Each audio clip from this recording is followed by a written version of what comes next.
వైఎస్ఆర్ కడప జిల్లా బద్వేల్ పట్టణంలోని పెద్ద మసీదు వెనుక గోవధ జరిగిందని ఆరోపిస్తూ హిందూ సంఘాల నాయకులు గోరక్షకులు పోలీసులకు ఫిర్యాదు చేశారు.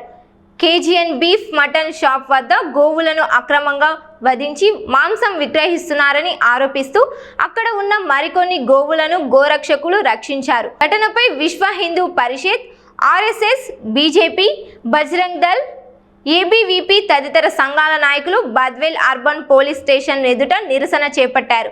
నిందితులపై కఠిన చర్యలు తీసుకోవాలని డిమాండ్ చేశారు. ఈ ఘటనపై రౌఫ్పై కేసు నమోదు చేసి ఎఫ్ఐఆర్ 101/2026 నమోదు చేసినట్లు అర్బన్ ఇన్స్పెక్టర్ చిరంజీవి తెలిపారు. నిందితుడిని అరెస్ట్ చేసి గోవు మృతదేహాన్ని పోస్టుమార్టం కోసం పంపించినట్లు వెల్లడించారు. ఘటనపై దర్యాప్తు కొనసాగుతుందని పోలీసులు తెలిపారు.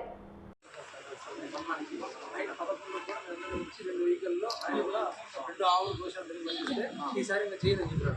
మళ్ళీ అదే ప్లేస్లో 2 సార్లు చేశారు. మళ్ళీ పట్టుకొని బద్వేల్ స్టేషన్ అప్పగించారు. 3 నిమిషాలు ఉంది సార్. 3 ఆవులు ఉంటాయి. అక్కడ పక్కన ఒక ఆవు దగ్గర పెట్టి ఆ ఆవు పట్టుకొని దొంగతనంగా తీసుకొచ్చి పూసలవాడ స్కూల్ దగ్గర పెట్టారు. సార్ చెప్తే 2 లక్షలు ఫైన్ వేస్తాము, నెక్స్ట్ బైండ్ ఓవర్ కూడా చేసి పెట్టాం, ఖచ్చితంగా వేస్తామన్నారు. ఈసారి చెయ్యొద్దని వార్నింగ్ ఇచ్చిన మళ్ళీ రేపు ఇంట్లో సార్ కారణం ఏంటంటే టౌన్లోనే అరగంట టౌన్లో మేము రాత్రి సార్ అరగంట సేపు డోర్ తీసాం సార్. ఎంత ప్రతిమలను మేము చేయలేదు సార్. మేము పోయినప్పుడు అలా కొన్నప్పుడు వాళ్ళు ఎంత చేసింది మొదలుగారు అర్ధగంట తర్వాత తీసింది. అప్పుడుగా 2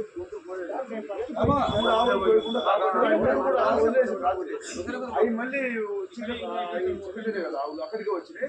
మళ్ళీ చీకట్లో 5 గంటలు ఆవులు తీసుకొని పోయారు. ఇల్లు తీసుకున్నాడు అయిపోయినాయి. మా దగ్గరికి వెళ్ళిపోయినాయి. మళ్ళీ వచ్చిన రాత్రి ఆడే ఉన్నాయి అంట.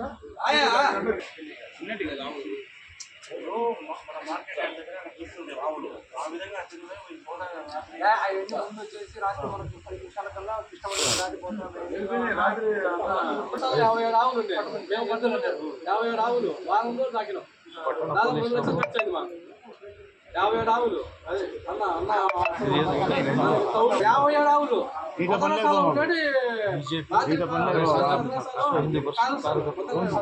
వస్తారు. కానీ సాయంత్రం పడుకుంటాం. నెంబర్లు వేసి 5 లక్షలు కొన్నాం. 5 లక్షలు కొన్ని ఆవులు 2 లక్షలు అడ్వాన్స్ ఇచ్చి మిగతా పట్టుకొని పరిధిలో లేకుండా మళ్ళీ మేము అన్న దగ్గర 4 రోజులు 5 రోజులు సాక్ష్యాలు బలంగా ఉన్నాయి, వీడియోలు ఉన్నాయి, అన్నీ ఉన్నాయి. దొరికినాడు. ఇక దీన్ని పటిష్టంగా చేయకుంటే అట్లా చట్టం పటిష్టంగా ఉంది. మీరు చట్టం అమలు చేయాలంటే దీన్ని అమలు చేసి అతనికి ఎటువంటి బెయిల్ లేకుండా నాన్ బెయిల్ చేసి కఠినంగా శిక్షించాలా.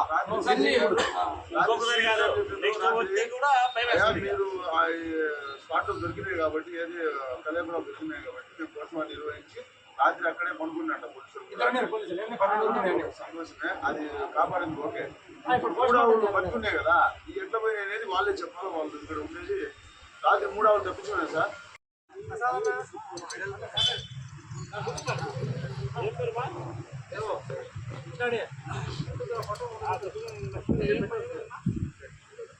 రాత్రి జరిగిన గోవధ విషయాలను పురస్కరించుకొని రాత్రి జరిగిన అన్యాయాన్ని అడిగేదానికి చట్టపరంగా తమ చర్యలు తీసుకోవడానికి ఈరోజు మనం బద్వేల్ అర్బన్ పోలీస్ గురించి ఎస్ఐ గారితో రాత్రి జరిగిన ఘటన గురించి అతనికి నివేదించడం జరిగింది.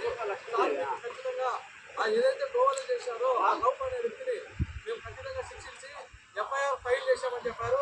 ఎఫ్ఐఆర్ నెంబర్ 101/2026 ఎఫ్ఐఆర్ ఫైల్ చేసి ఈరోజు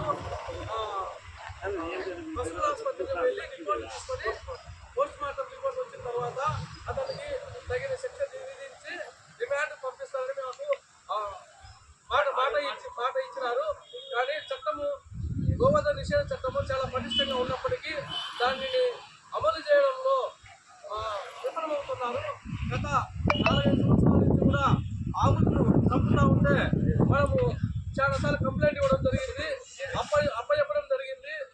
అన్ని సాక్ష్యాలతో నిరూపించినా కూడా దానిని కొంతమంది వ్యక్తులు దాన్ని నిర్వీర్యం చేశారు. ఈసారి ఖచ్చితంగా అతను రౌఫ్ అనే వ్యక్తిని బద్వేల్లోని పలు ప్రాంతాలలో ఏరియాలు మారుస్తూ గోవధ నిషేధమే అతని వ్యాపారంగా సాగిస్తున్నాడు. కాబట్టి ఇతన్ని ఖచ్చితంగా కఠినంగా